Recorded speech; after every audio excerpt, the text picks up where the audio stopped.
And we are live. Good evening, family. Welcome, welcome. JMMB, we welcome everybody here with us for another JMMB Goal Getter Live. Hey, Debbie, ready and waiting. I love it. Coming in from YouTube. Hi, everybody. It's another Tuesday night where the JMMB team is bringing you some more great content to help you navigate this COVID-19 crisis. I mean, whenever you thought that, okay, the news could be more shocking, more concerning, it just gets deeper and deeper every single day. Yes, Debbie, awesome women tonight. You let the cat out of the bag, but I'm sure a lot of people know who we're having tonight. Guys, hit us up in the comments. Send a comment. Say hi. Hi, Keisha. Keisha saying good night. Welcome from Facebook. If you're from Facebook, hey, Stacy. If you're from Facebook, if you're coming in from Twitter, Periscope, if you're coming in from YouTube, we'll be happy to see you. Hi, Lisi, always looking forward. Absolutely. So, guys, let us jump right into it. I mean, this is probably our most anticipated live session of all of the live streams we've done over the past couple of months. Hey, Roger. Hey, Diana. Because, as we know, COVID-19 has not only brought a health crisis to the world and certainly Jamaica, but it has brought with it a serious economic and financial impact where we've seen industries, businesses, people, their finances devastated by what the economic and operational shutdowns have brought alongside the crisis. Because at the end of the day, we know that as a country, as a people, we want to control the spread of the virus. So there's been a lot of curfewing and shutting down, and lockdown is a popular term. But at the end of the day, those activities have financial and economic consequences. And the unfortunate thing is that a lot of businesses and a lot of people have been negatively impacted. We've seen the virtual shutdown of our tourism industry, or perhaps our number one earner of foreign exchange. Remittances are being impacted as our friends and family who we rely on overseas, they've been impacted overseas as well. And entertainment and transportation, all of those industries that rely on people and the movement and interaction of people, they too have been virtually devastated over the past several weeks with what COVID-19 has brought. And so what we're here to do tonight is to continue to have more conversations to help you navigate this crisis. And tonight, again, is perhaps one of our most anticipated topics. Hey, Yaneek. Hey, Albert. Vivine, JMMB family, coming in from Ocho Rios. Hi, Ingrid. Always great to see you guys. And Jan, man, everybody, hello. Please to call, text, WhatsApp, tag anybody who you know needs to be watching this live. Tell them to come on over, because here's what we're going to be talking about. We're going to be talking about discovering money-making opportunities.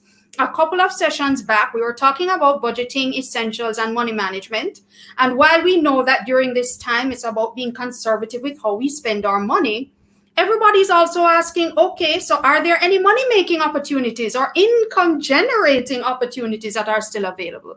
And we believe so. JMMB, we've always been an organization that believes in possibility thinking. And we believe that in every crisis, there are typically opportunities. And so we enrolled two of perhaps Jamaica's most prominent experts in their fields to come and share with us, based on their knowledge and their research and their interactions, to share with us what money-making opportunities they believe exist in this crisis. Now, I'm going to be very straight with you and say that we're not promising the millionaire and the billions, right? We're just keeping it real. We're still in the middle of a crisis.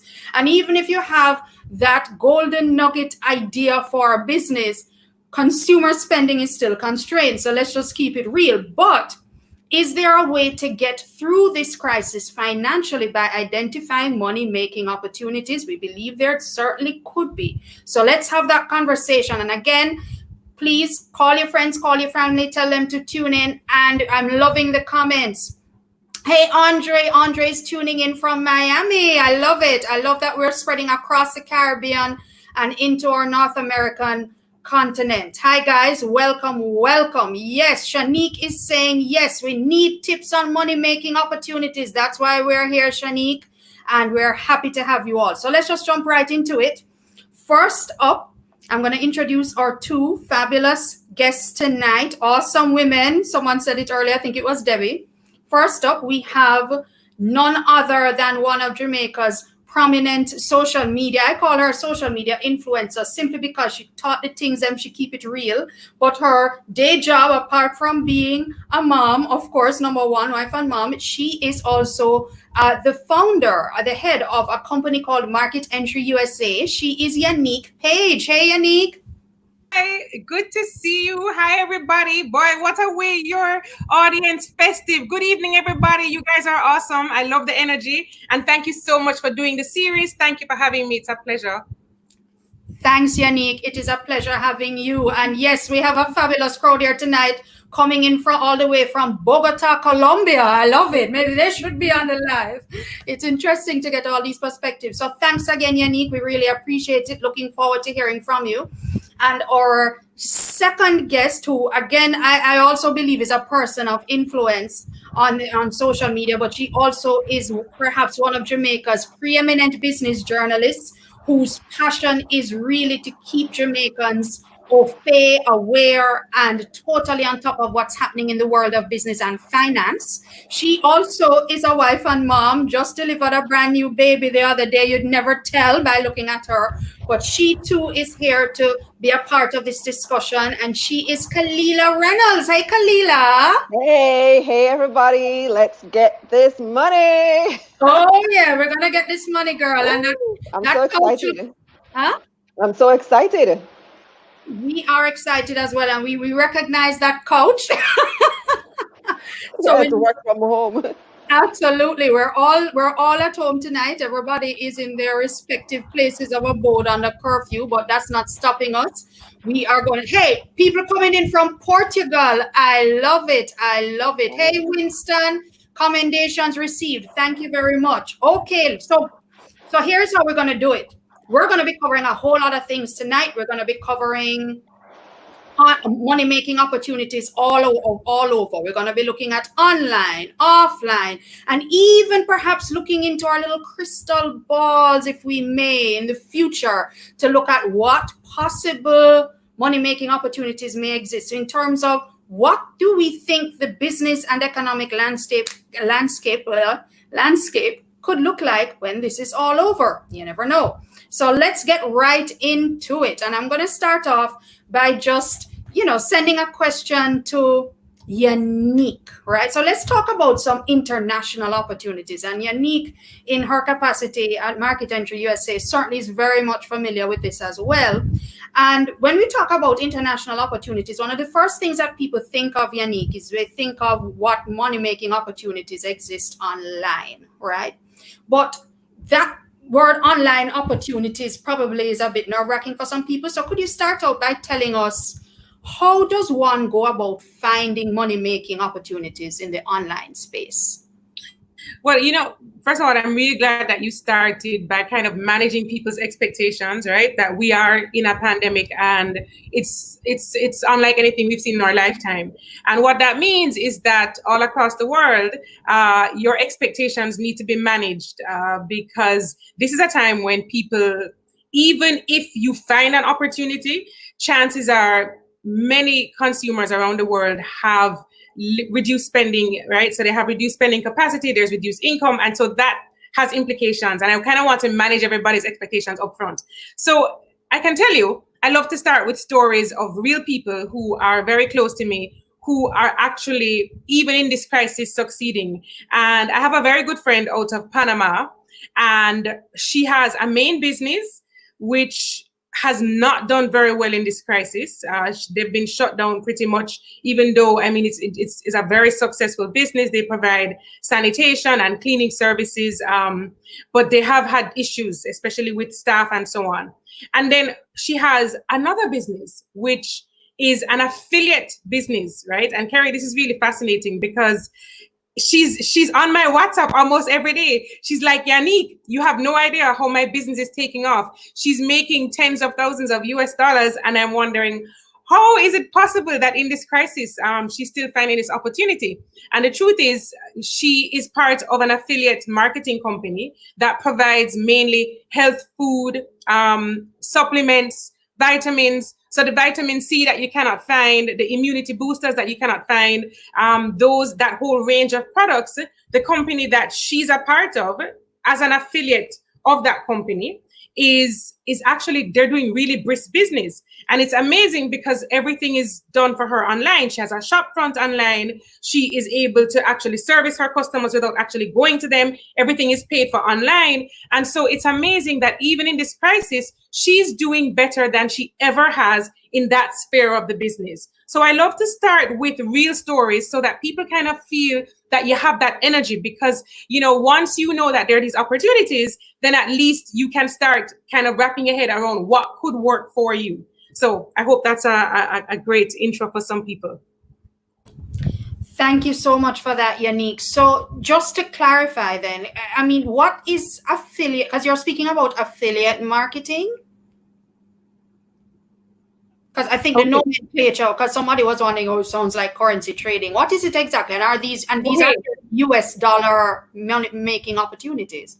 Yes. So affiliate marketing refers to you actually selling somebody else's product through marketing, through your word of mouth, through your influence, through your platforms. You are actually not necessarily buying their product. What you're doing is that you're earning a commission based on the sales that have been generated because of your word of mouth, because of your recommendation. It relies very heavily on you actually knowing the product, trying it, being able to say that I'm comfortable doing this. Why? Because we know from that statistics have shown us that word of mouth is far more effective than any TV ad, any radio ad, anything that you post on social media. Actually, once people know you and you can actually come on and say, listen, I've tried this, it works, it's wonderful, then what happens is that they trust that.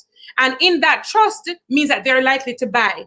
And once you can find a way to monetize that, and affiliate marketing is typically a really great way to do that, that's one way to actually earn online. There are many others that we can talk about, Kerry. For example, there are people who are earning online now through, and there are many different affiliate sites, by the way. So there's like JV Zoo, for example. I don't want to call many names on this because not everything is going to work for everybody. I think it's important for people to do their own research as well.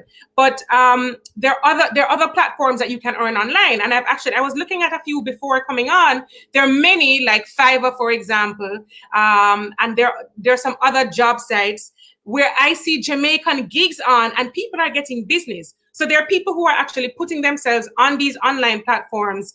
Some of them are the largest marketplaces for services, and they're actually able to do that. But I wanted to start with that powerful story because here's a woman who I know, she's my friend. I saw her in Panama last year, and she's doing exceptionally well and making more than she ever did before in this crisis.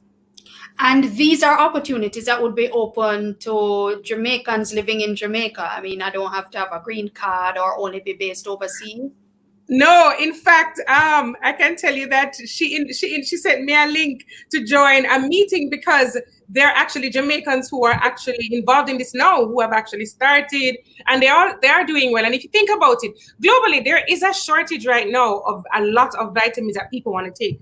The immunoboosters, the vitamin C, the zinc, and so on. So it really makes sense, right? As well as the protein powders. And so if you think about the companies that have been doing this for years, and they have established products, and they have all the marketing, and you can actually just leverage that, it really becomes a no-brainer because your losses, I mean, the chances of you losing, Kerry, what are you going to lose? You're not buying and storing products, right? Mm-hmm. You are actually just referring it to other people. They buy, and it makes complete sense, and you can do it anywhere in the world.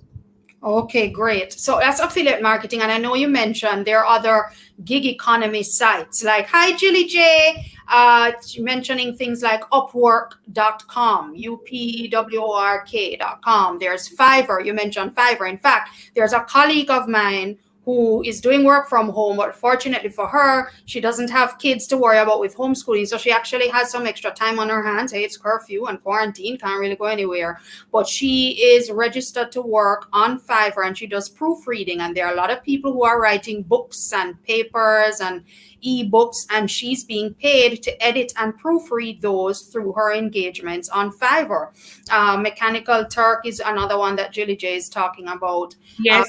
these are Upwork is the biggest one right now. yeah, Yes. Upwork. Actually, Ideally, yeah. So so these are sites where you can go on and register to offer your skill sets based on the skill sets that they're offering. And again, you can be anywhere in the world and be able to do that, right? Terry, I've actually written about this because I see your amazing social media engagement. And again, I have to pick up JMMB for doing this. But I can tell you, I've actually written about this so many times.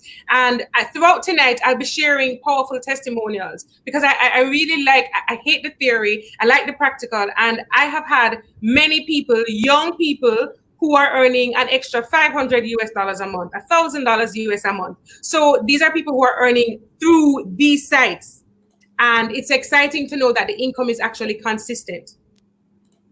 I love it. I love it. I mean, I see even Kalilah is not going to say, yeah. I think everybody, this is great. And I see some people here, just seconding what you're saying. Even Diane was saying here that Fiverr works for her. She actually does proofreading on Fiverr as well. So it's great to know that these sites in what they call the gig economy, GIG, still has these opportunities available. I mean, it's very competitive. And again, we're not purporting to offer the tens of thousands of US for everybody, but there are at least income generating opportunities that may be available that can help you to kind of weather the storm. I want to switch over to Kalilah a bit because Kalilah, your story is also interesting because yes, you are with Nationwide full time, pretty much, right? But you also have delved into digital in such a powerful way through your various programs and so on, which we can call them maybe podcasts, blogs. I don't know what terminology I'm going to let you explain in a minute.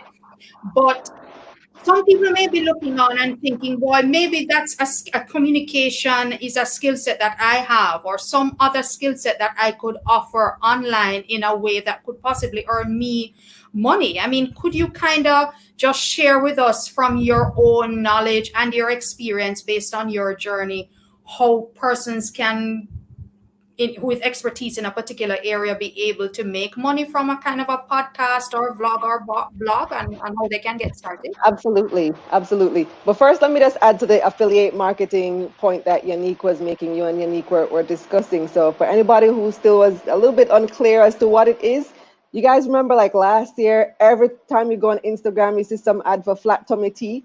Some famous influencers advertising flat tummy tea. Hey, look, I just drank this tea. Use my code Kalilah20 and get 20% off. That's affiliate marketing. So when you use that code, that allows the affiliate marketer and the person who is doing it, the influencer, to track how many people actually went to that website and used that code and they earn a commission off it.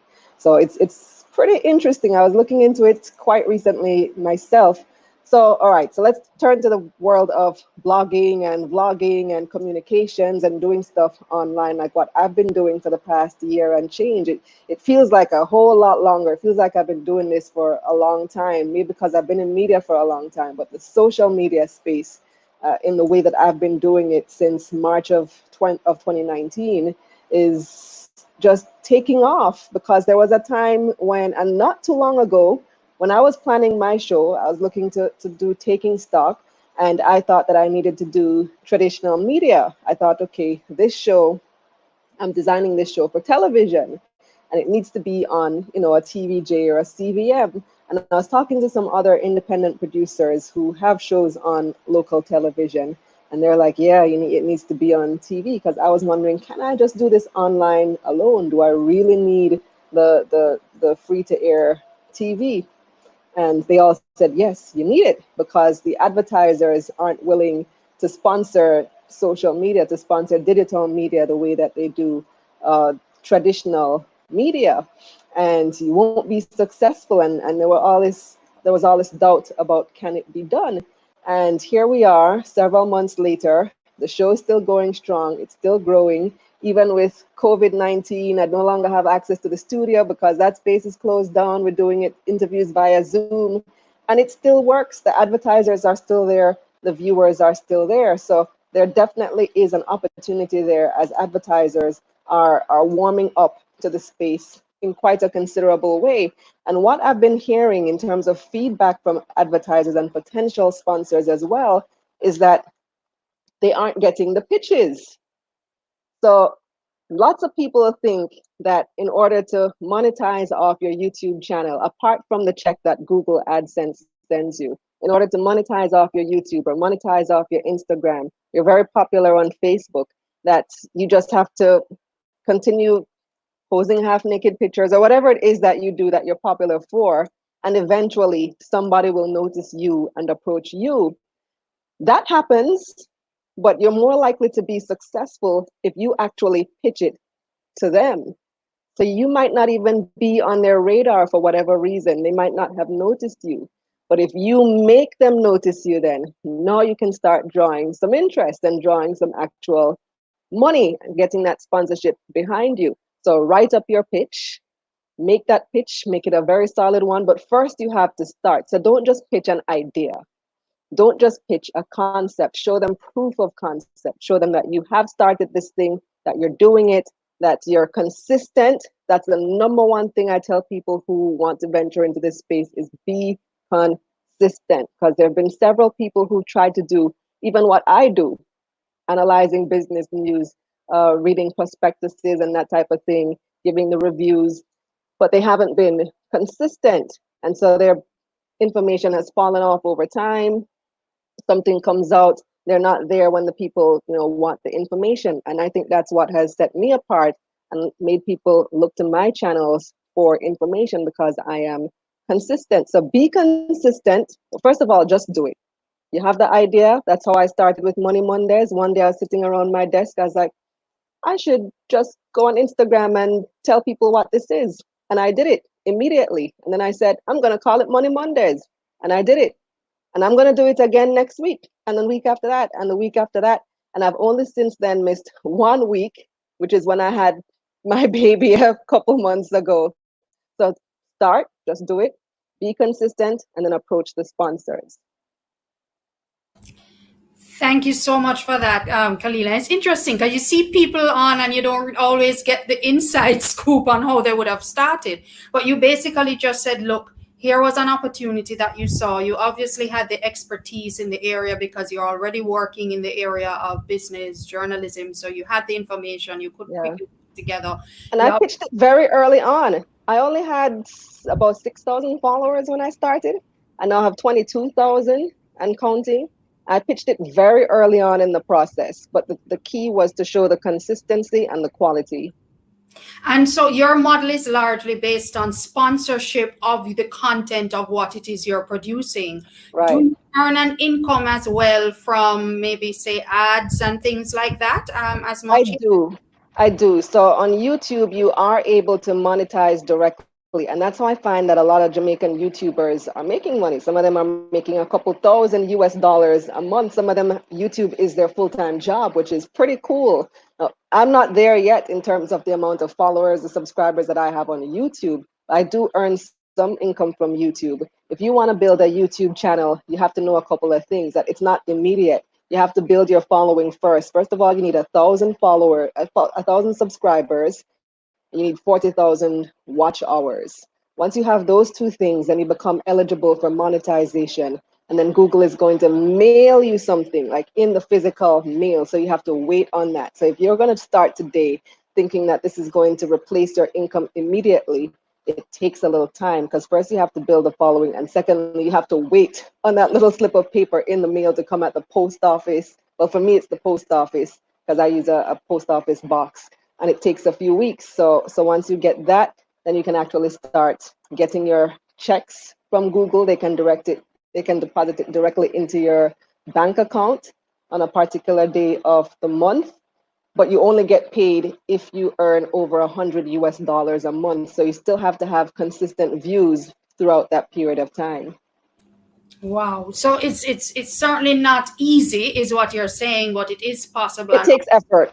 It takes effort. But it can be a form of passive income, because if you have a video that continues to gain views for months to come, I have videos that I did 5 years ago that I even forgot about when I wasn't even paying much attention to my YouTube channel.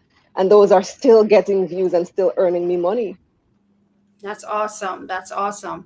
Okay, great, guys. So yes, so I know some people are continuing to join us. Hi, everybody. And so we're on the topic of how do we discover money making opportunities, or what money making opportunities do we believe exist, or perhaps exist during this time of crisis? In as much as we know we are in fact going through a crisis that has really negatively impacted our economy and the finances of a number of businesses and Jamaicans as well.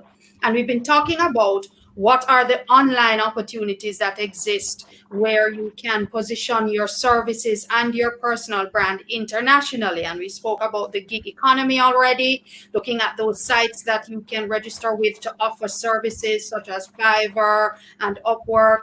And then we also spoke about even Kalilah's own story about how she develops content through vlogging and podcasting, etc., in a way that attracts sponsorship from organizations who want to be associated with what it is she's producing, but also Google advertising as well, revenue coming in from that. And again, it's nothing is easy per se, but it is an opportunity.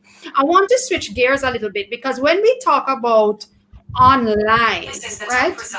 I'm sorry. My phone thought I was talking to it. But when we talk about opportunities online and we think, okay, we're targeting maybe an international audience. Yaneek, when we spoke earlier, could you give us a sense? Are there any opportunities to create online businesses rather that are based in Jamaica but can actually get international clients? Because a lot of people think that that's really possible, and if so, how? Absolutely. There are, and I still have to piggyback a little bit on Kalilah. I just want to say, my son, who is 12 years old, he actually, Kalilah was talking about how she earns on YouTube. And if you follow me on Twitter, you know that I've been so excited because my son just a few weeks ago launched his YouTube channel. And I had no idea that this young man was so into creating cartoons. And so he loves that. He creates anime and the cartoons and so on. And his account was monetized within 1 month. And he got his first check recently, right? So I want us to start thinking about how we encourage our children, because he now has over 10,000 subscribers on YouTube, and he's just 12 years old, and he doesn't even understand the business behind this, right? So it's really important to expose your children to technology, expose them to business and to finance, and so that they can get into all of that from very early. So now let's segue into that, specifically what you asked about doing different business online. So right now in this crisis, you have to be very careful about starting anything new. That's so important for people to understand, because again, we are in very uncertain times. And one of the best things for a new business is to have an economic environment that has some stability. You have some exchange rate stability. You have some stability in terms of demand. Right now, we're in an environment where consumers are constantly changing. Kerry, if you think about it, your needs have changed so dramatically since the start of this year, right? You're not the same person that you were at the start of this year. Most of us aren't. In fact, our needs keep on changing. Because of that fickleness that we're seeing, it means that we need to exercise a little bit of caution. But I can tell you right now that cybersecurity is a big one. Tech support is another big one. So if you can offer those services, that's amazing. Online, people are interested in that. Cybersecurity, very interested in that. Anything having to do with digital transformation and supporting teams in that process, because this work from home is very new for a lot of people. Anything having to do with online learning and actually building out content. I mean, those are businesses that you can actually start online. Again, bearing in mind, the first thing that you want to think about is who is willing to buy and how much are they willing to pay. And I love to look at the business models where you look at consistency. So, how much does it cost me to acquire a customer? And then how long is this customer going to stay with me? Because that customer lifetime value is so important. You don't want to have to spend a lot to try to attract a customer, and then you only earn a small amount that one time, right? You want to make sure that you are doing services that are consistent. So think about the business model, think about the things that are relevant right now, and then of course, look at how you can position yourself within the different areas. And of course, don't try to choose several different markets at once. I always try to pull people back. You don't have the money for that. It's difficult to understand the people and the culture and the nuances. So you want to try to go one market at a time.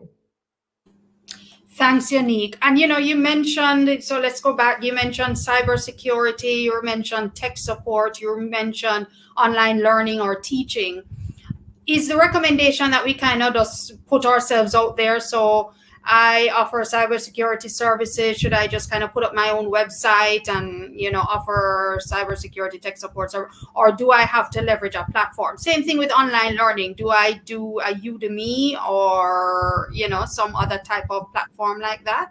Or so this is where the gig sites come in handy quite a bit, because they give you a fast track up that curve. Because remember that when you're starting a new business, it takes time, right? There's something that we call and Kalilah will know this, in media, we call it effective frequency. How many times do people have to actually see your message before it connects?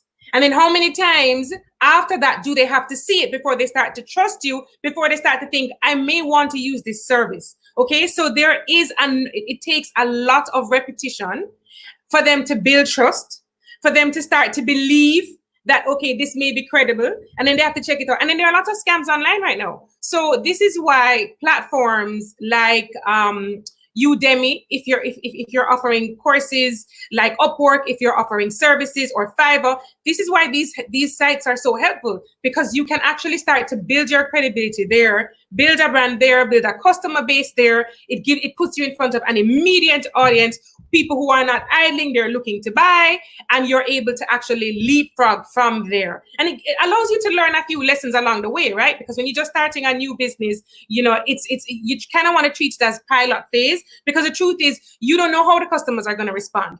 And it is how they respond that you have to pivot to make sure that you're meeting their needs precisely. So it comes down to the fundamentals of how well are you able to meet people's needs in this crisis at the price point that they're at, or initially, for some of you, it may be that you have to prove yourself because you're an unknown. And if you're an unknown, it means that you may have to offer services for free, because you have to get into that sales, the sales funnel. I love to, for anybody who doesn't know what a sales funnel is, if you're trying to get new sales, which is how businesses work, you need to have a certain number of prospects. And then that filters down into what we call your actual qualified prospects. So sales is always a numbers game, but to get the numbers, as Kalilah said, you have to be consistent, and you also have to build trust, and that requires repetition and so on. So that's really important. And it's the funnel model. I see one of your, Ian says it's the funnel model. Yeah, perfect. Thank you for that, Ian.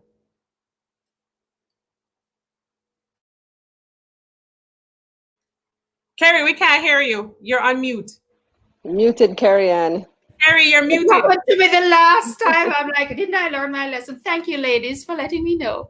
Yeah, I was saying that Richard from YouTube also giving a great point here, saying that gig sites are good. He's making the point that consistent advertising and finding paths to push your gig will be key. It does take time, but with dedication, Richard's saying it is possible. And I'll definitely underscore that. But so far, we've been talking about services, Yaneek, and before we switch over to Kalilah, who's going to give us a local perspective, how about, suppose I have products, and some say, boy, brand Jamaica. Suppose I have some awesome items made in Jamaica. Is there a way to get my product, my tangible, overseas to an international market? Oh, absolutely. I think we actually saw the JMEA recently. They were publicizing that they were able to, one of their members ship the first shipment of toilet paper to the US, which was exciting. So there are many products that are in demand and out of supply in the US and other markets that you have an opportunity to provide. And those are the basics. Like my sister messaged me today and said, for the first time in weeks, I got hand towel. But before that, she couldn't find hand towel. She couldn't find baby wipes, And so there are absolutely opportunities for you to do that. And the good news is our ports are still open. So you can actually, even those beautiful masks that we're wearing, the projections are that we'll be wearing masks until next year if we're not able to find and have wide access to a vaccine. So I see a lot of beautiful handmade masks in Jamaica. I see people who are doing, really cool things that I think there's demand for, and absolutely you have the opportunity to do that even now. Yeah. Thank you. Thank you. How does one what's the first port of call if I was interested in doing that? I mean, where do I turn to get started to exploring that possibility? So there are several small providers, for example. I know of one that is Jamgora, for example. They arrange for you to ship even small items outside of Jamaica. I know people who have shipped breads, they've shipped packages, right? And then if you're going on a larger scale, then you probably want to go through the JMEA, because there are strict requirements when it comes to export, and you guys would know why, right? So they're very honest people amongst us, and then others who are a little bit sinister sometimes, so we have to make sure that people aren't sending out the wrong things. So there is an entire registration process, and that can be a little bit costly, and so people need to look at, probably what you want to do is look at a partnership with one of those platforms that can provide that, right? And also you can look at some of the deal sites that provide that as well. There's several, and you can actually ship your services. Great. Ship your products. All right. Yes. Super. I recently did an interview. I did this very topic on one of my programs, Money Moves JA, and it was about how to sell your products on Amazon from Jamaica. So I interviewed this guy named Barrington McIntosh. He's an e-commerce expert, so to speak, and he gets business with Amazon, Walmart, several of these large international stores and brands, and online stores and brands as well. And he sells stuff from Jamaica on these platforms, and he does it on behalf of clients as well. So you may have something that you want to sell, and you're like, okay, how do I do this? And in the video, he walks you through the steps of how to get your product on Amazon. So I'm not the expert, he is, so I recommend that you watch the video. We just posted the link in the comments section, but it's really interesting because you may have, like Yaneek said, you're making these masks, and right now my daughter she's into the mask thing, because she did clothing and textile at CXC level. So when the whole thing started, I'm like, why don't you make some masks? And now she's customizing them, which is another way to stand out, because everybody's doing masks. So she's doing stuff with embroidery and putting people's initials on it, making it really unique and putting that extra value on it, creating that value added. And it's something that she could offer if she wanted to do it on a larger scale, or if somebody else is producing something, you have like a pepper sauce that you do, or some type of tangible product, you have a global audience. You don't have to limit yourself to Jamaica. You can get your stuff on Amazon, on Walmart, and these big international places. Great. Thank you for that. And yes, we did post the link to that in the comments. Thank you so much, Kalilah. So we're flipping to Kalilah now. So Kalilah gave us a great segue. And when we talk about online opportunities or opportunities online to make money, we tend to think, okay, so I'm going to reach out to the North Americas and the UKs and the Europes of this world to make money online. But when we think of making money locally, we think brick and mortar. So Kalilah, can you give us a sense? Are there any online money-making opportunities that target Jamaican customers that we can perhaps consider at this time, or is it just all international at this point? Well, not necessarily, because you have companies like, say, a Mailpack, that really at the heart of it is a logistics company. Mailpack has Mailpack Local, whereby they deliver for Price Mart. You see Quick Plate, for example. What's the other one? Seven Crave. They're doing local food delivery services. So if you have, say, a restaurant, or you're making meals, you're providing this type of service, you can partner with another local company that can get your product to somebody in another part of Jamaica. So Mailpack Local, for example, I said they do Price Mart deliveries. I'm not sure who else they partner with at this point in time, but they may be open to partnership with your company or whatever it is that you are trying to get delivered around the country. The post office is another example. The post office has services online now. Bet you didn't know that.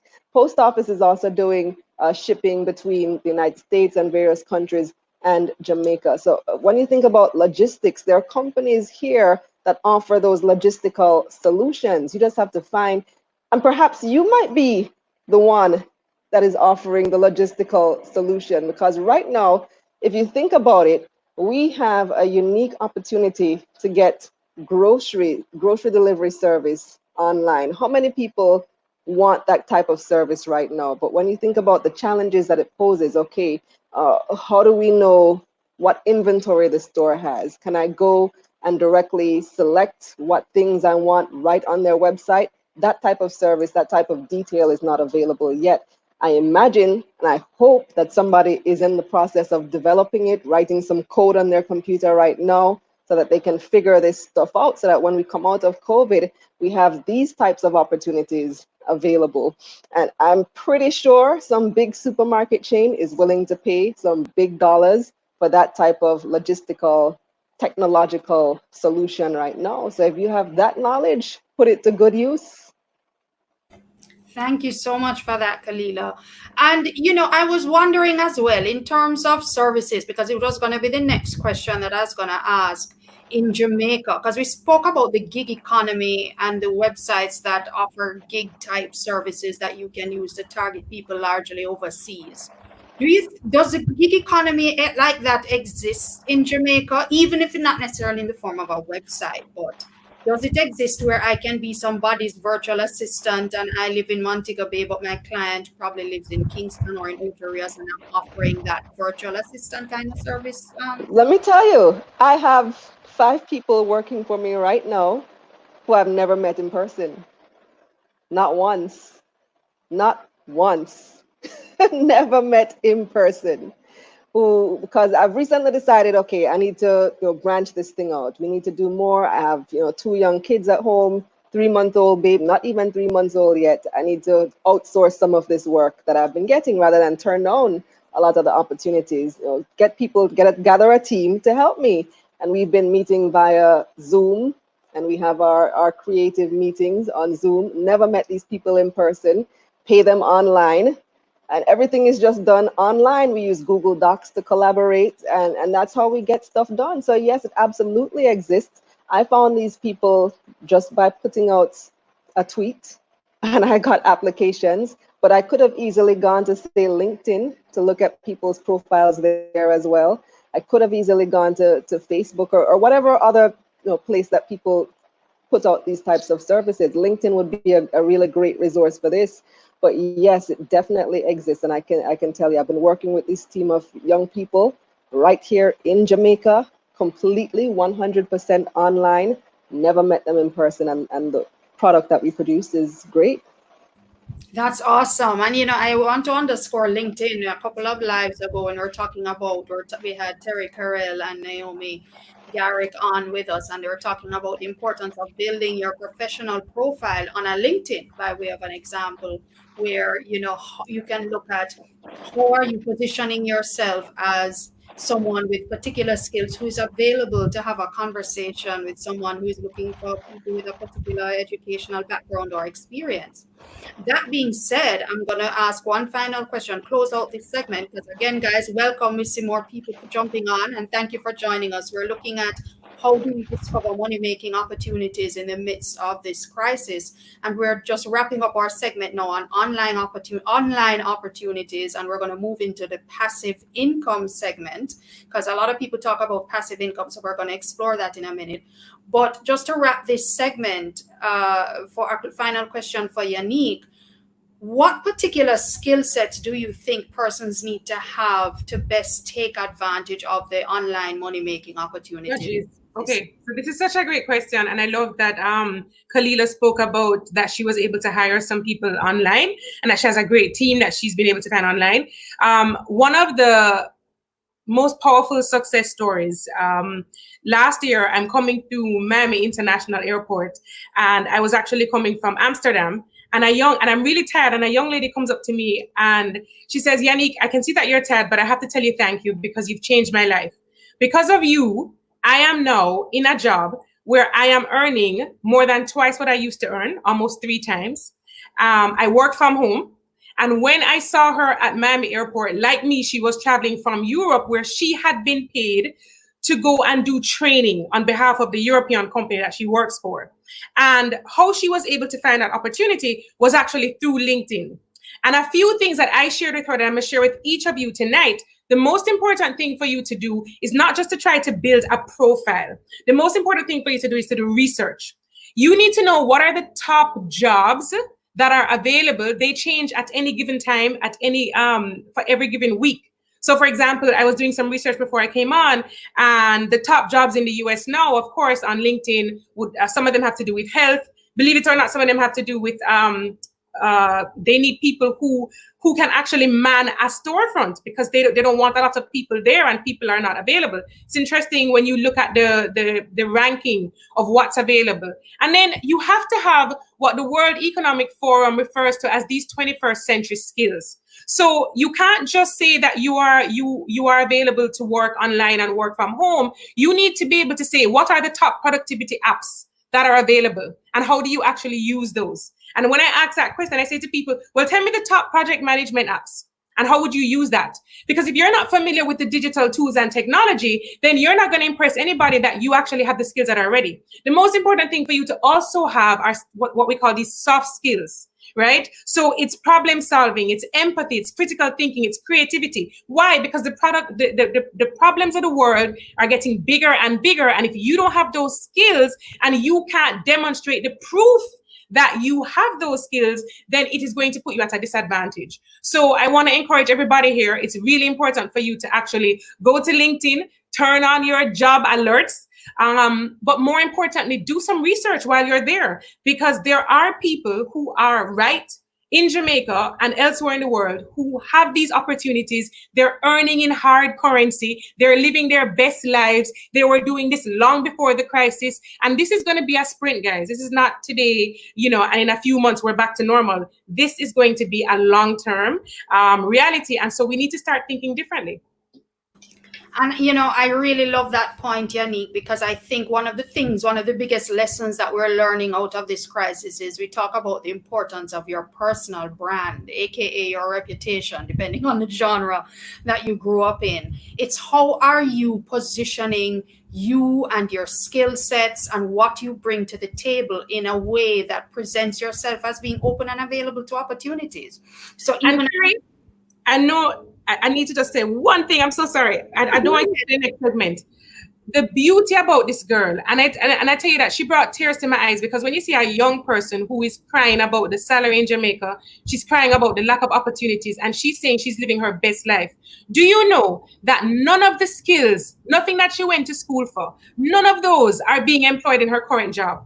And this is where it gets really exciting for every single person watching this, because it is possible for you to find an opportunity, living your best life, learning skills entirely online. What they are looking for is certain core skills that they cannot find. That empathy, that critical thinking, that problem solving, your ability to work with teams and people all over the world, right? Your respect for people and so on. And cutting you off wasn't nice a while ago. That's not one of the things that they're looking for. But I had to get that in because it's so amazing that you can literally transform yourself in this crisis if you have the mental space to do that and actually come out of this with an amazing opportunity. Great. And that's a great segue, because we're actually going to touch on that later on when we talk about upskilling, because that's what this crisis presents as well. I just wanted to add to that point, Carrie Ann. So having recently gone through the process of hiring, looking at a bunch of resumes, I got like over 100 resumes. One of the things that you want to do to stand out, even on a LinkedIn, is to show what is it that you can do to help the potential employer? What solutions do you bring to the table? Don't just make it about you. Lots of the resumes that I read were very me-centric. You know that little objective line at the top of the resume? I never understood what that was there for. But people often put objective to, give me an example, Yaneek. Objective to find a good job and get a good pay. Yeah. Like that. And I read through this resume. I read through this resume and I don't see, okay, how is it that hiring you will benefit me as a company or benefit me as an individual? So when you're doing that, when you're putting your credentials on LinkedIn, offer solutions. What are the things that you are good at that will help a company grow? And that's going to make you stand out. Absolutely. And please, folks, when you're on LinkedIn and you're making connections, don't, I need a job and start shoving your resume down people's throats. LinkedIn is also a great networking tool. And when we talk about networking, we usually associate it with friend and company and maybe going out to an event. There are no events happening, people, we know that. So using LinkedIn as a platform where you're engaging in conversation, you're posting interesting articles related to your field, so your connections can see it. It shows people that you really are passionate and interested and au fait and are able to carry on these kinds of conversations. And again, it's positioning you and perhaps opening you up for opportunities that you probably otherwise would not have been. Oh my goodness. Okay, no. This conversation is good. I'm seeing some people underscoring. Excellent point. Great information. Hi, Jacqueline. Great information being shared tonight, ladies. I love this live, says Darren. We love you too, Darren. Thank you for tuning in. Great. So we're going to move now into the next segment, which is passive income. And we read a lot about passive income. I know I've seen the terminology quite a bit. So I'm going to ask Kalilah, could you share with us what exactly is passive income? And I like the word income. So how can one go about generating passive income for themselves? Passive income, to put it succinctly, is when you can just sit down and collect. I use this term on another program. So you don't have to do anything apart from maybe an initial thing that you did. So you do something once, and after that, you just sit down and collect. So examples of this are investing in real estate, and you do that as you have a real estate rental, you rent an apartment or whatever it is. You have an extra vehicle. Maybe your vehicle, you finish pay off the loan, you get a new vehicle. Now you can rent out the old one. And all you do, that takes you zero effort. You just collect the rent at the end of the month. Passive income can also be things like investing in companies, investing in the stock market, whereby you make that initial investment that takes an action, and afterwards you just sit down and collect your dividends. So each month or each quarter, or however often that company pays dividends, you sit down and collect. It can be other things too, like let's say you are invested in you're an entrepreneur and you've built up your company, and after a certain amount of time, you hire really good people, you've trained a really good staff of people, and now I can just sit down at my yard and collect and let other people do the work for me. So that in general is what passive income is. So there are ways to make money that you don't have to be out there sweating, doing work 24/7, slaving away to make money. You don't have to be doing that 9 to 5. You have other income streams. And it's not only those. I saw a YouTube video just this morning. I was watching one. This YouTuber was talking about a website called Teespring, Teespring, Tee for t-shirt. So Teespring is a website that will allow you to create a t-shirt design, and they are printed on demand or produced on demand. So you create a t-shirt design, they do the marketing for you. So people come to that particular website to buy t-shirts in whatever genre it is, whatever their like is. If you like yoga t-shirts and you want to find a cool yoga t-shirt, you go on that website, type in yoga t-shirt, you find a shirt, they'll print it and ship it for you, and you get, your portion of the money. That's passive income because you only did the design once, and it continues to earn you money. If you are going to go on one of the websites that Yaneek mentioned earlier, like let's say you are teaching a course, you only have to record yourself teaching the course once, and it continues to earn you money, probably forever, for however long that thing lives online. If I spoke about the YouTube videos that I've produced, years ago, that are still getting views and still earning me money years later. That's absolutely passive income. Those are some great nuggets, Kalilah, because a lot of people don't realize that when we talk about these online opportunities that can generate passive income, it's not only about tech, which is, of course, one of the options, or teaching, online learning. Artists have these income generating opportunities as well. As you say, I can sell my designs that people can put on their t-shirts. And hey, folks, we're brand Jamaica, right? So just think of wonderful Jamaican-based or Jamaican-themed designs that could be making money on teespring.com. There's another colleague that I have who is a photographer in her spare time, and she goes out and takes beautiful pictures of scenery and all these beautiful parts of Jamaica. And she's able to sell her photographs on iStock and Shutterstock, where she registers, and people pay to use her photographs for their particular endeavors. And who would have thought these are ways for people on the artistic side to earn money as well, you know? So I think there's some really great nuggets coming out of that. Yeah, think royalties as well. So if you are a producer of music or a writer, so I am registered as a writer with Jam Copy, and every year around December, Jam Copy sends me a check of royalties for stuff that I produce. I haven't written anything creative in years, but I still get that check every December, and that's passive income. I haven't had to do anything for that money in a long time. Awesome. I think these are some great ideas. I mean, another form of passive income we spoke about was affiliate marketing. And I know at the top of this live, where, by the way, guys, we're recording this session, so I know some folks are just jumping on, or you may have loved ones who are missing this session for whatever reason. That's okay. We're recording it, and it's going to be posted on all of JMMB's social media channels right after this. So don't worry, tomorrow, between tonight and tomorrow. So don't worry about it. You can sit down, watch it again, take more notes. But at the top of the live, we spoke about affiliate marketing, and affiliate marketing is a form of passive income as well, right, Yaneek? It is, and I think, and we went through that, and we gave explanations, and said some of the great companies. And one point that I really want to make is that passive income, even though we typically describe it as so you make money in your sleep, it almost always requires an upfront investment. So if you hear about somebody offering you a passive income opportunity and you have to invest zero, it usually is something that's a bit untoward. You have to be a bit careful with that, right? Because it always requires investment of your time, or in some cases your money. But I can tell you, as you've mentioned right now, like creativity, the pictures and so on, and selling rights to that, those are things that there's so many opportunities right now, because people need graphics and people need music and and so if you're able to do those things and you have those skill sets, then it's something that would be really useful. And believe it or not, your voice, right, can be used. So I want you to start thinking about that and looking at the different, again, go back to those gig sites, because they have a ready audience. Because if you try to build this on your own, you're going to be spending so much time and money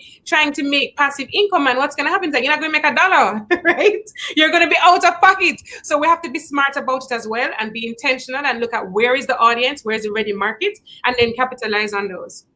Thank you. And I'm glad you mentioned your voice, because there are those opportunities online where you can provide voiceover services. And hey, again, folks, we have a beautiful accent. There are some people who would love to use a Jamaican accent for something, and you hear some shoddy knockoff of a Jamaican accent. Sometimes it's like, whoa, here you have so many authentic accents with beautiful voices that could be used. And again, that's an opportunity to make money online also. And let me add as well, Carrie Ann, on the point I raised about royalties. So if you are a creative, you're let's say a graphic artist, right?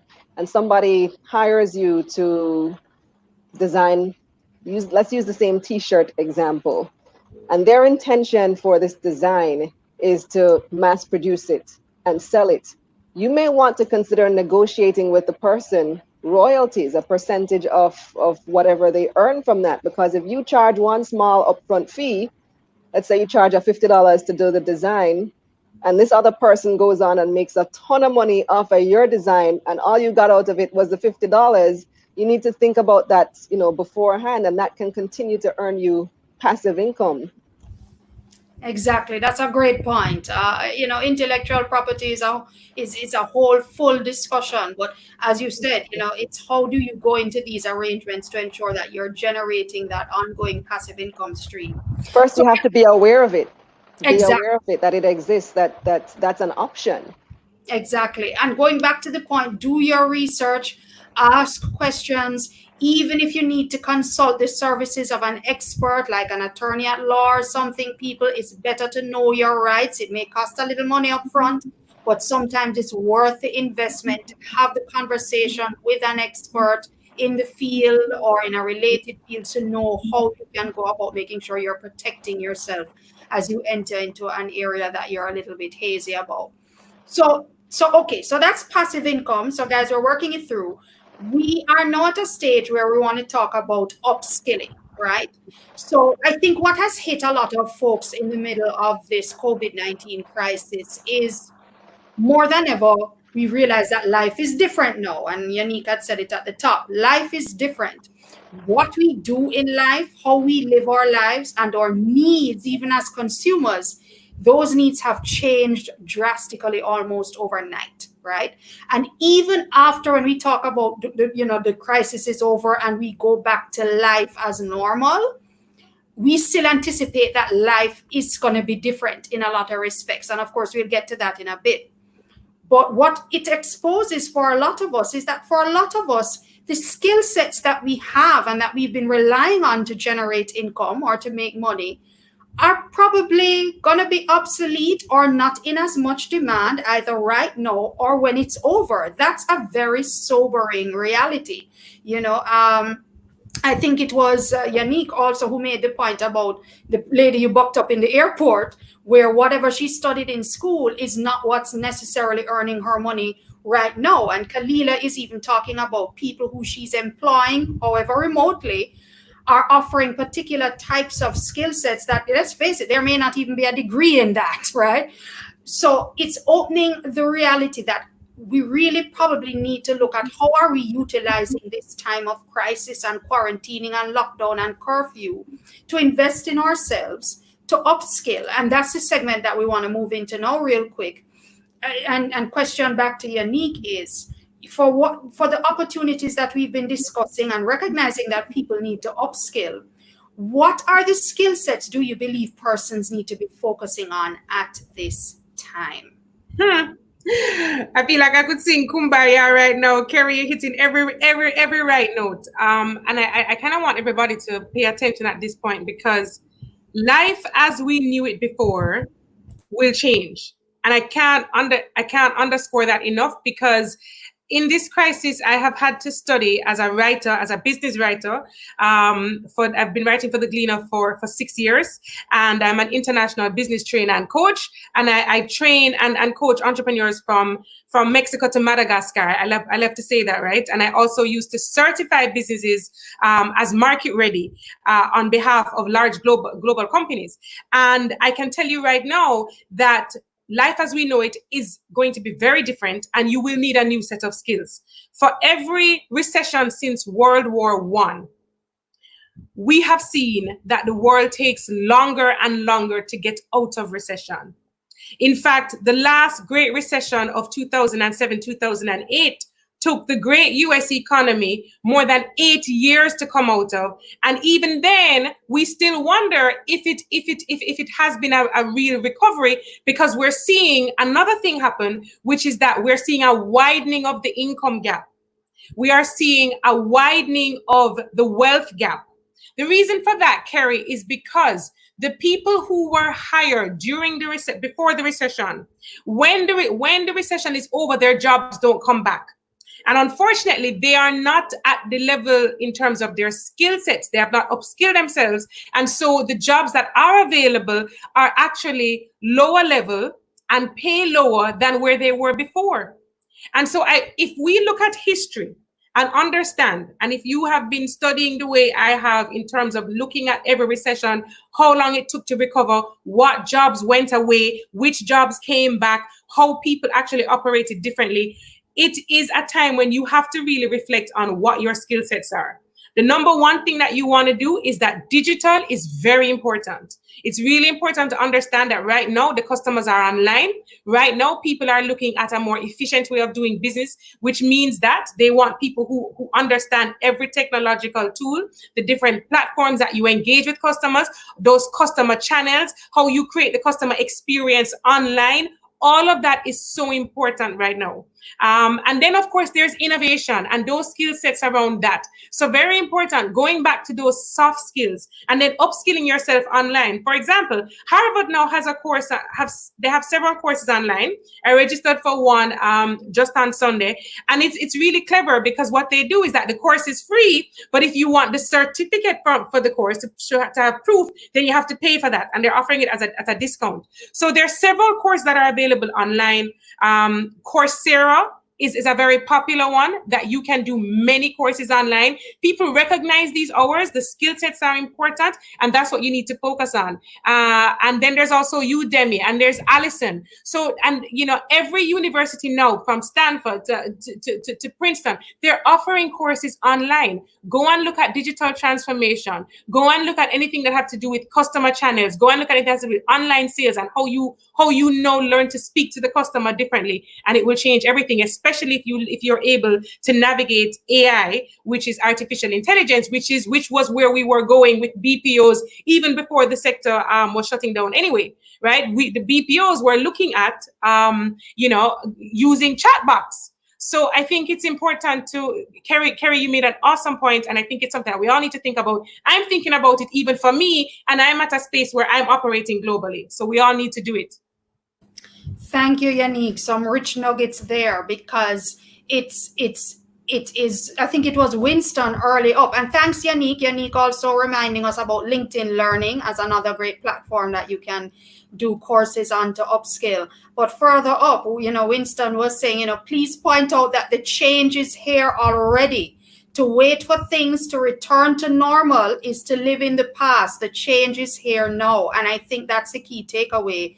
Now is a great time. And as someone who, I'm not an employer in the sense that obviously I work for JMMB, but as a hirer of people, I can tell you, technology or comfort with digital, I'll underscore that point, comfort with analytics and analysis.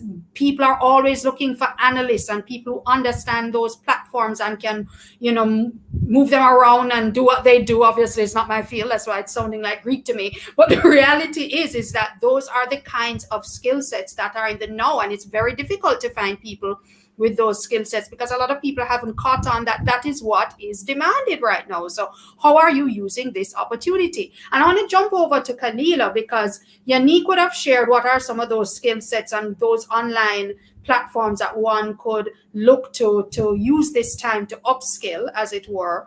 What are the benefits you see to someone making that investment in themselves, Kalilah? You get to stay relevant. You get to continue earning an income and to possibly even earn more than you earned before. And one of the things that I want to well is that you need to highlight the creative. You asked Carrie Ann about what are the things that employers are looking for, what are the things that are going to set you apart. I think right now is a time for creatives to really shine, because anything that can be automated in this economy and in coming times will be automated. So my husband is a surgeon. I give you this example. He's a surgeon, and you guys know, all right, the dream to marry the doctor and the surgeon is supposed to make big money, not so much in Jamaica, especially if you work for the government, but that's another story. So he is a surgeon, and I keep telling him that, listen, in a few years, your job is going to be obsolete. A robot can do what you do and do it better, do it with more precision. For as much prestige as this job has, that job is not guaranteed in the next 10, 15, 20 years. In some places, in some parts of the world that are more advanced, robots are already doing those jobs. Robots are already doing, what he does. So don't feel like you are safe because it's a prestigious job or a high-paying job. The jobs that are safe right now are creatives, the things that I do. A robot can't host my radio program. A robot can't be giving you the type of things that I'm telling you right now. A robot doesn't have personality. A robot can't maybe design something in a way that attracts the eye to a particular person. So creative skills are really in demand right now, and that is what's going to set you apart in the future and make sure that you remain relevant and add value going forward. Thank you so much, Kalilah. And I just want to underscore, because I know we were calling the names of all these websites, and I'll put it in the private chat for administrator to put them up on the screen as soon as she can. But we spoke about Coursera.com, we spoke about Udemy.com, we see LinkedIn Learning coming from Yaneek. Andre he's mentioning here in the comments about EDX. There is Udacity.com. Guys, if you just Google online learning, major online learning websites, you're going to get them all up, and they're beautiful. And some courses are free, some courses are next to free. Some courses will even just allow you to just audit the course, do the course, and it's only if you want the certificate you pay the $50. I mean, all of that is dependent on you and what it is you'd like to do with it. But at the end of the day, there really is, once you have a device. I did an online course, a 3-month course in marketing analytics on Coursera, and I did everything on my phone. You understand? All the videos and the lessons and the projects, everything. So once you have a device and an internet connection, which is basically everybody here on this live, you can do it. There is so much opportunity, and we underscore that. Man, we could have this discussion all night. So let's transition a little bit, because we've been talking about online a lot, right? And I think it's easy because everybody's now online. Heck, we got nowhere else to go, right? Everything is digital, everything is internet. We're spending a lot of time online, whether we like it or not. But let us ask the question though, are there any other opportunities? And this question, I'm just flipping it back to Kalilah. We're talking, in addition to talking about online opportunities, do you believe or see any offline money-making opportunities that people may be able to capitalize on right now? And I have an ouchy face because people are like, are you kidding? If KFC laying off people, what are you talking about? But let's just be real. There's some obvious ones. And we've even been discussing them this evening, like the food delivery service. So you can do it even for your neighbors. So you have neighbors and none of them want to leave the house, but they all want food. You can, have a WhatsApp group with your neighbors and offer to deliver their food or purchase their groceries. That's an opportunity that's absolutely offline. If you have a big enough vehicle, or even if you have a bike and you retrofit it to be able to deliver food, get a food handler's permit. I think that's what you'd need if you're handling cooked food. For groceries, I don't think you'd need a food handler's permit, but that's an offline opportunity. Another opportunity that we've discussed already, everybody's wearing the masks right now. You want to find a way to offer a customized solution so that you stand out from all the competition. Because I told you my daughter's been making the masks. I went to the fabric store just today to buy elastic. Elastic sold out.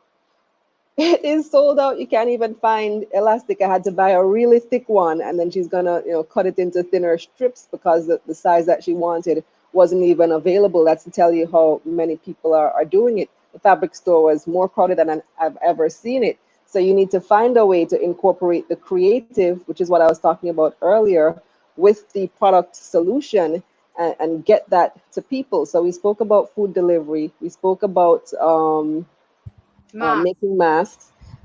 Education is another big one.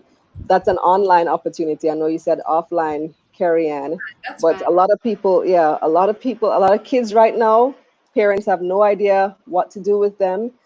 You can still offer your classes. If you are doing one-on-one tutoring, you can still do that one-on-one tutoring, via the internet. Thank you. And I would add, just general bearer services, Bearer services, yeah, that's a good one. I have a colleague who has had a business where they were taking kids to school and doing airport drop-offs. There's no more airport and there's no more picnic going to school. So they're now offering bearer services. Those who need to go to tax office to pay whatever, register the car, registration still needs to be up to date. You're going to still get them tickets. So they're offering bearer services. A lot of older people who really shouldn't be out on the road still need errands to be run. Bearer services that offer those sorts of things is another great way. Yaneek, just to stay with this, on not offline opportunities, do you see any particular industries that are and probably will best weather the storm, where employment opportunities may still exist or may exist in the near future because of how they've managed to weather the crisis? I think that, of course, healthcare, sanitation, basic food, and those kinds of and medicines, supplements, those things I think people still need. But remember that, again, I have to kind of mute this because I get nervous when we're talking about making money and getting excited, because I know that so many people's income have been affected. And if we look at the projections for tourism, it really should give us all cause to pause, because we know that our society, 35% of our GDP right now is related to tourism. And if we're not going to see a rebound of that anytime soon, it means it's going to be very scary for a lot of us, right? And so we need to start looking outside. And I kind of want to bring Kalilah in here, because we've adopted Kalilah, right? But many people don't know Kalilah is originally from Belize. There are many opportunities that could happen, that are available in other countries, and you need to tap your friends. Now is the time that you look for your network. So now is the time that we call up Kalilah and say, hey, listen, I know that you're from Belize. You have some connections there, right? What opportunities are in that country? You have friends from Trinidad. You have friends that you've met all over. Now is the time when you actually, now is the time to find out what are the needs. What do people need? How can you? Because you can't rely on the Jamaica economy for the short or medium term, because the main drivers of our economy are currently under pressure. So now is the time when you pull on all of your resources, your global network, or you start networking and you start trying to understand how you can tap into opportunities outside Jamaica. Because I need to encourage people, yes, there are opportunities for import substitution. You can go on Statin website right now, tonight, and look at all the things that we used to import. And then you can say, how much of this can I actually try to work? Can I work with JBDC? Can I work with JAMPRO? Can I work with the Ministry of Agriculture? What can we start to substitute? That's a possibility. People's incomes are still, constrained. Kerry, you just gave the example of your friend who is now out. So, we need to kind of keep that in mind. Absolutely. I totally agree with that. I mean, at the end of the day, we're still part of a global environment. And while there will always be opportunities at home of some way, shape, or form, if it is we have to broaden our borders and our horizons and our networks to take advantage of demand opportunities that exist for whatever it is we have to offer across the region or across the world, absolutely, we need to go for it. I totally agree. And I do like the point that you made, Yaneek, and it's something I'm encouraging everybody, that even if we don't have all the answers about where money-making opportunities may exist, especially if you're in a business that has been negatively impacted by the crisis, one of the best things to do is go to your customers and ask them, what do they need? There's this awesome testimonial that I heard of this lady who runs a catering business, and she caters events. And what? Events now gone. So she was lamenting. And I'm like, so how many people are online complaining that now they're in quarantine and curfew, and every time they're hungry, they have to cook, right? And I'm like, well, why aren't you catering for people in their homes? You can bake 2 chicken or curry a chicken, bake a chicken, a pot of rice and peas, and that's catering. People would be happy to keep that in them fridge and that serve them for 2-3 days, so then don't have to pick up a pot every day and heat and wash pot. And she's like, oh my goodness, that's an opportunity. But it just starts with some creative thinking around what is it that people need right now. And that's a way to think. Talk to people, because what I decided to do at the start of this crisis was to just give away some of my services for free, my time. Yes, it takes time, and yes, but I gave away almost 200 spots, 15 minutes each. I sent a link online. The spots were gone, and I was trying to ask people, can you give out, if you're a marketer, can you offer your services? Do you know that from that?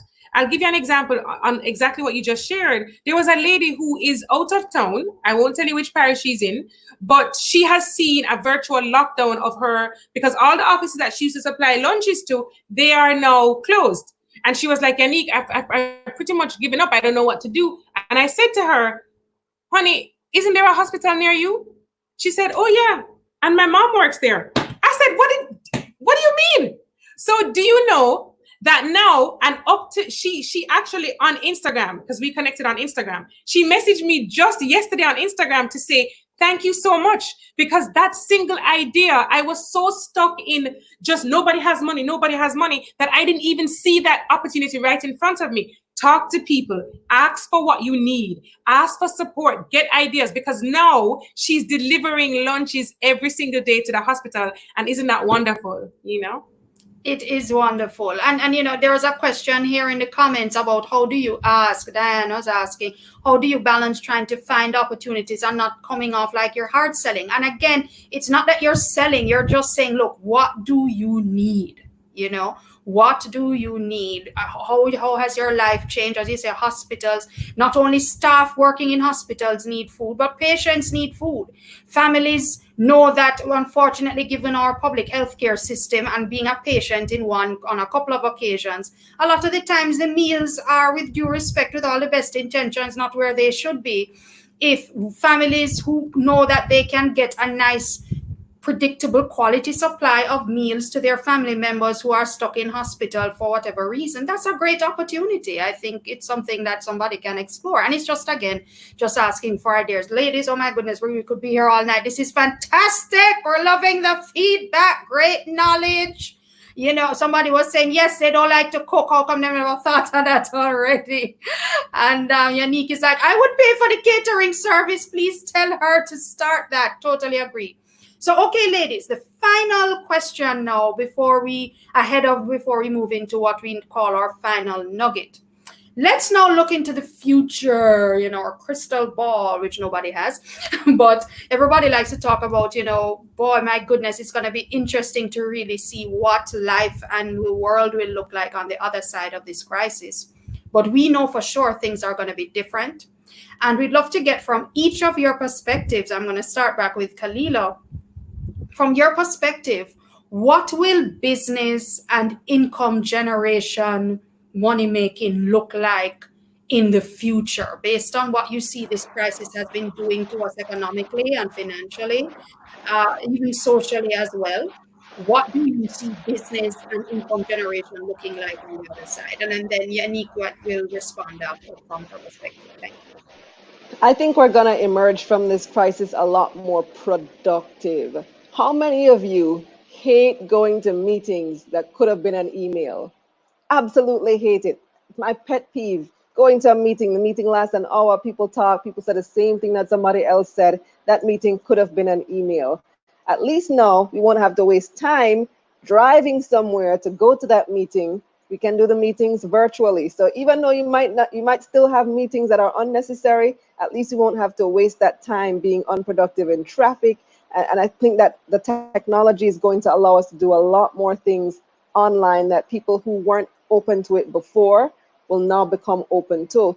Like recently, my in-laws finally signed up for online banking. Now, we've been trying to get them to sign up for online banking forever, and they resisted it. They feel like they need to go into the bank. So this means that now we're going to have shorter lines at the bank when you have transactions that actually have to be done in branch, because more people have adapted to the technology. So it's going to make us all a whole lot more productive. So no wasted time, no standing in lines for stuff that can be done online, no unnecessary meetings. We're going to be seeing a lot more Zoom meetings. How many of you watching right now had never participated in a webinar before this? Had never done Zoom before this? I now realize that I can do my entire show taking stock via Zoom, which lowers my production cost dramatically, and it increases my productivity as well, because I'm not, running around town trying to find this one and trying to find that one and waiting on somebody who is half an hour late because they're stuck in traffic. It's going to make us so much more productive when we emerge on the other side of this crisis. And that is what I'm looking forward to the most. Thank you, Kalilah. Before I jump to Yaneek, so what do you think we as Jamaicans should be doing to prepare for what that quote-unquote new normal will look like? Yeah, familiarizing yourself with the platforms, for sure. So even if you are still resistant for whatever reason, familiarize yourself with the platforms. I invested in a high quality digital camera. If you're wondering how I look so pretty, this is my industry, and I realize that a lot of the work that I'm be getting now is online.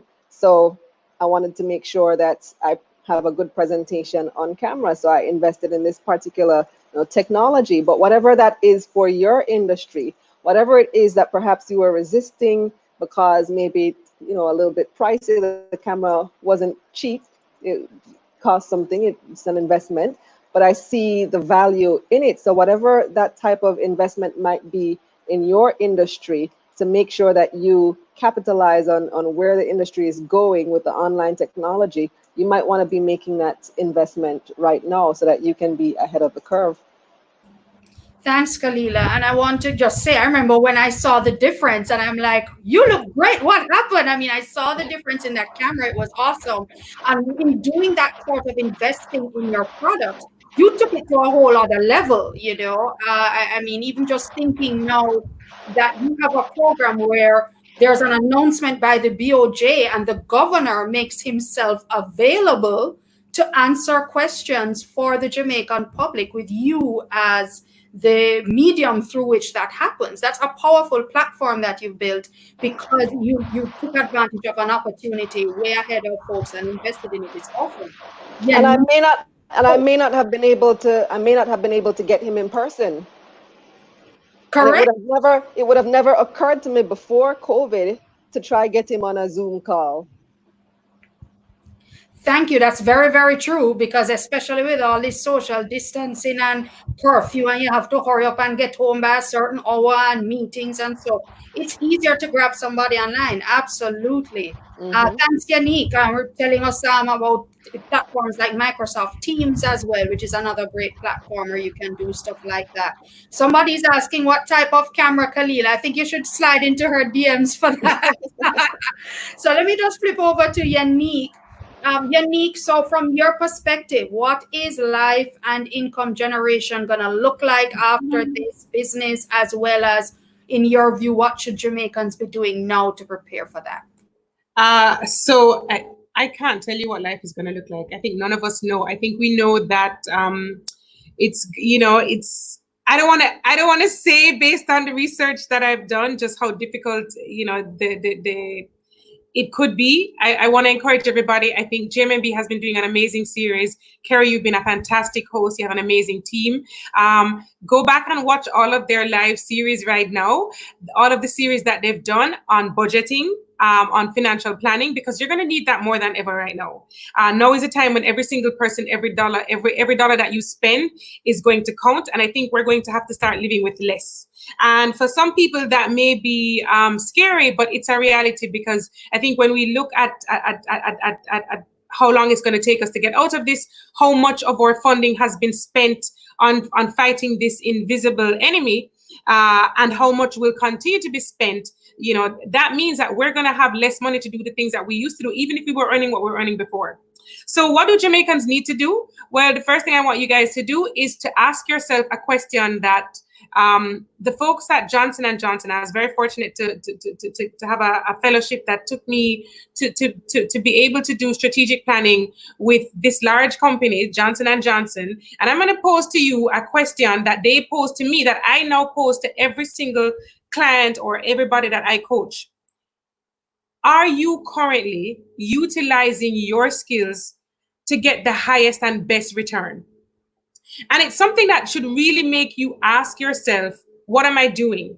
Because there are many people who are on a path and this is my career, but it's not maximizing your human potential. And that's where we need to get to. We need to ask ourselves, what's the highest and best return I can get on the use of my talent? And if you ask that question, it's going to take you to different directions, right? So that's important. And then collectively, we need to buy Jamaican more. We need to support small businesses, because we need to look at closing that wealth gap and look at closing that income gap. And it doesn't happen if you're buying on Amazon, when you should actually be supporting a local business. We need to look at import substitution, and we definitely need to look at opportunities to export or services and or products. And that's why I'm so passionate about what I do with Market Entry USA, and kind of what I even do with the TV programs I've created, and also what I do with training globally, being able to be this lead trainer for so many large global companies and corporations, and training people from Mexico to Madagascar, and selling those services so that I can get the highest and best return on my talent. And I want you guys to start thinking of that. I love that. Look and see where and how we can get the best, the highest return for my talent, for my product, for my offering, and leverage that. And if there's some change that we need to make to even make that earning potential greater, then let's do that. So I'm a marketer. I can't be, being a marketer is not enough. I need to be a digital marketer, or I need to be a marketing analyst to delve more into those specialist areas that are in greater demand right now. Then that's what I need to do. And I think the message is clear. Let me just wrap up with a quick housekeeping item before we move into our final nugget. We're loving the engagement online, people. I love it. I love it. Everybody is really loving this excellent session. As always, useful information. Natasha says that her hair is deep conditioned and is now soft and lovely. Now, Natasha, last live we had, she did her nails. So, Natasha, we're so glad that you use this time to beautify yourself. You're doing the budget thing during the COVID-19. But the reality is, guys, we love when you join us. Excellent session as always. We really love when you join us and get value from these discussions. Now, the housekeeping item is that I'm just going to tell you what's coming up next. Our next live stream will not be on Thursday, guys. We're actually trying to find a rhythm, and I think the rhythm is we're going to try and definitely do a live every Tuesday. Thursday will be depending on availability and demand, but the next live session we have is actually going to be next week, Tuesday, and I think that's about the 5th of May, thereabout, and we're going to be dealing with the topic about how to cope during this COVID-19 crisis. And again, folks, the reality is that at JMMB, we believe that there is greatness in everybody, and we believe in catering to the full individual. It's not always about money. And we're very cognizant of the fact that a lot of us are struggling emotionally and mentally and physically with what this crisis has done to our lives, quite frankly, to our families, to our jobs, to our businesses. And we're going to be bringing in 3 experts next week. We're not going to share the names with you yet, so please follow us, keep following us on social media.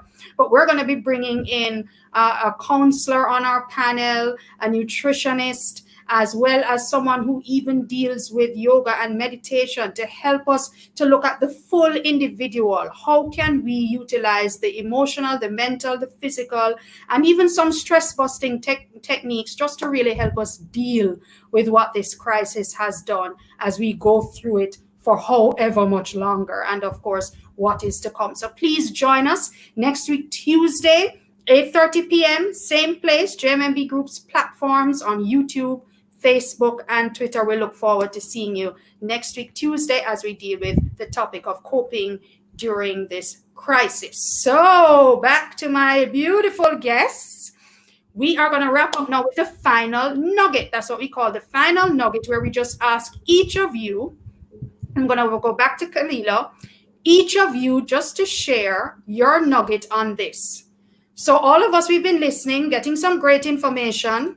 I'm going to simmer on it a little. I'm going to go to bed, probably dream about it a bit. And then God's willing, I wake up in the morning. What's the first thing that I should be doing tomorrow morning? If I'm talking about how do I go about discovering money-making opportunities, what's the first thing in your view I should be doing when I wake up tomorrow morning? And it's for Kalilah and then Yaneek.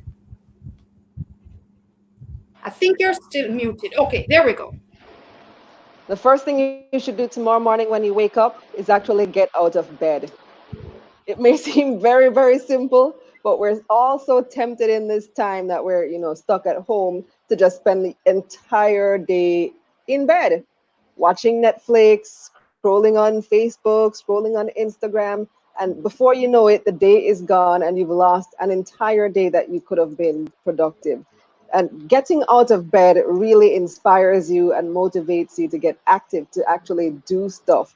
Go outside for a walk. I'm not saying to go close to anybody, but just go out onto the street, walk up and down the street, get some fresh air into your lungs, some fresh air into your body, get your legs moving, and that's going to start getting the creative juices flowing. So get out of bed. That is the number one thing that I'd urge people to do right now.